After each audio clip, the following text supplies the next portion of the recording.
Using a pedal point or pedal tone is the act of sustaining a note, often a bass note, for an extended length of time underneath moving chords.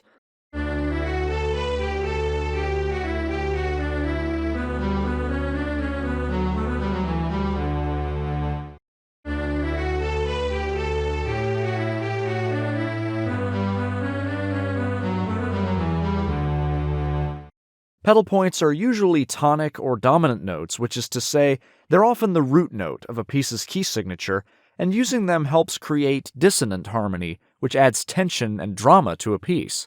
Pedal point was popular among a lot of Baroque-era composers like Bach, Schütz, Purcell, and Monteverdi, but it's also common in modern jazz pieces like Herbie Hancock's Dolphin Dance, rock songs like Jump by Van Halen, and even cinematic scores like Hans Zimmer's Stay from the Interstellar soundtrack.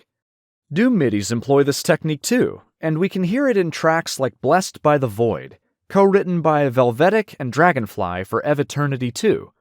You could make the case here that pedal point is established in a few different places. Let's start with the choir part.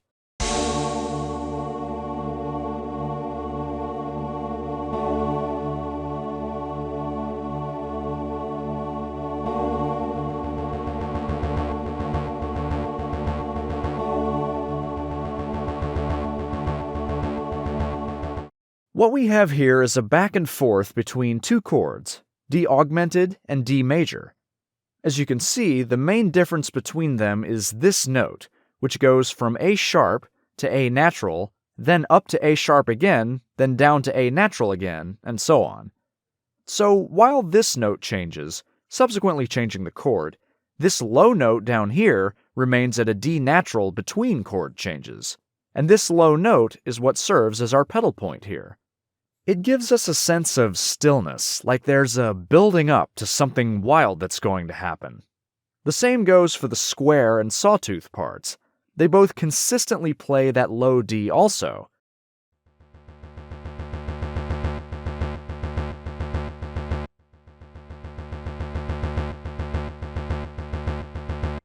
If we were to change, however, the root note of the augmented chord from D down to A sharp to more closely match an A sharp chord, we'd then lose that sense of suspense.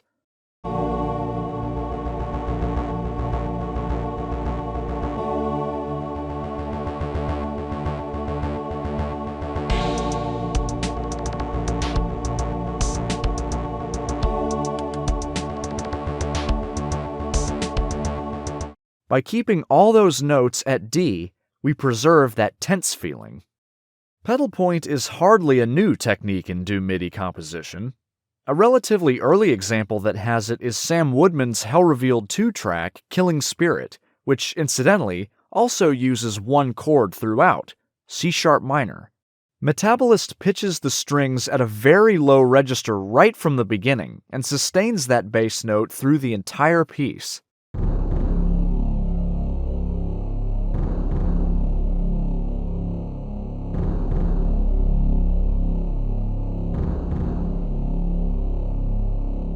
He then sprinkles in different sounds to add harmony, ensuring the track doesn't become monotonous. All this together makes for an exceptionally creepy listening experience.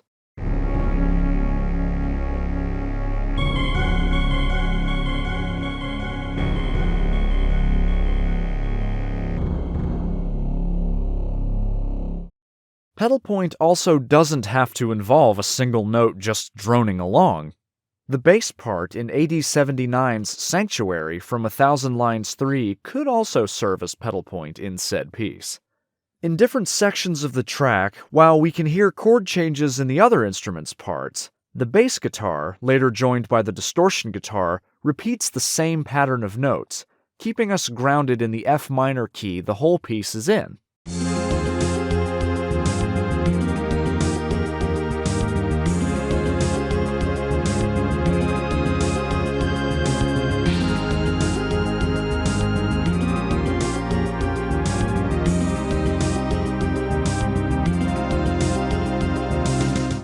Again, this may not seem like pedal point at first, because the bass isn't holding a single note across multiple bars.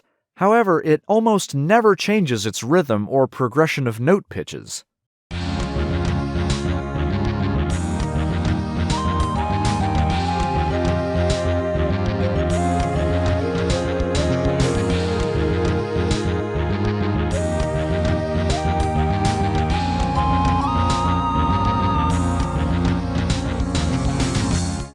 One track that does maintain a consistent bass note pattern is Chiaroscuro, brought to us by Eduardo and Friends. Inspired by Kevin Schilder's work in Heretic, this piece features a couple sections where different chords are played over a low D.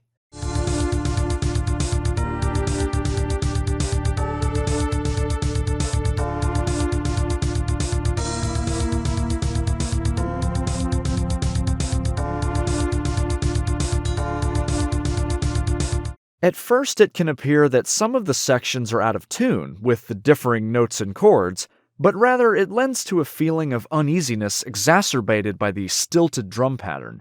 We're freed of that tension for a little while once the bass matches up with the chords by playing the correlating root notes.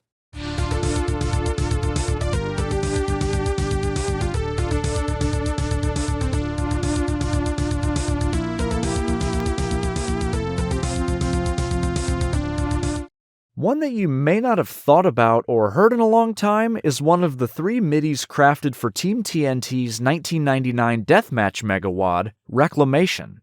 Written by the late Ty Halderman, apparently in G major according to the MIDI file, this unnamed piece sports pedal point by way of its synthesized bass that continuously plays the root note G underneath a lot of changing chords.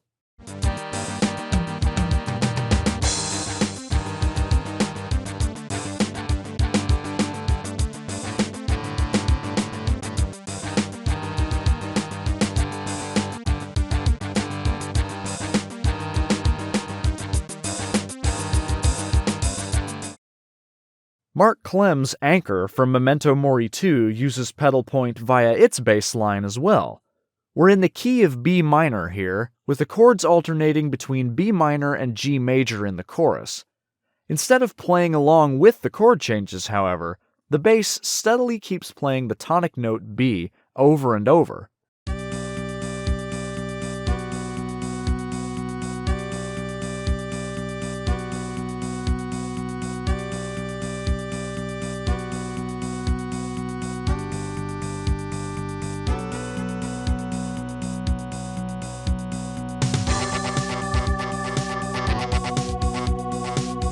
As you just heard, it deviates for one measure where it plays the submediant note G, but then resolves back to the tonic B by the next measure. It's a great way of relieving all this tension that's been building up over the last few bars, only for it to come right back again. Our last example today is a little less obvious. In his track Dark Siege, famously used in Community Chest 2 and Scythe X, Jared Boyce employs the technique through short, accented notes in bursts of 2 per measure. Assuming this MIDI is in the key of D minor for all intents and purposes, the contrabass plays the tonic D while other ambient dissonant chords play in the background.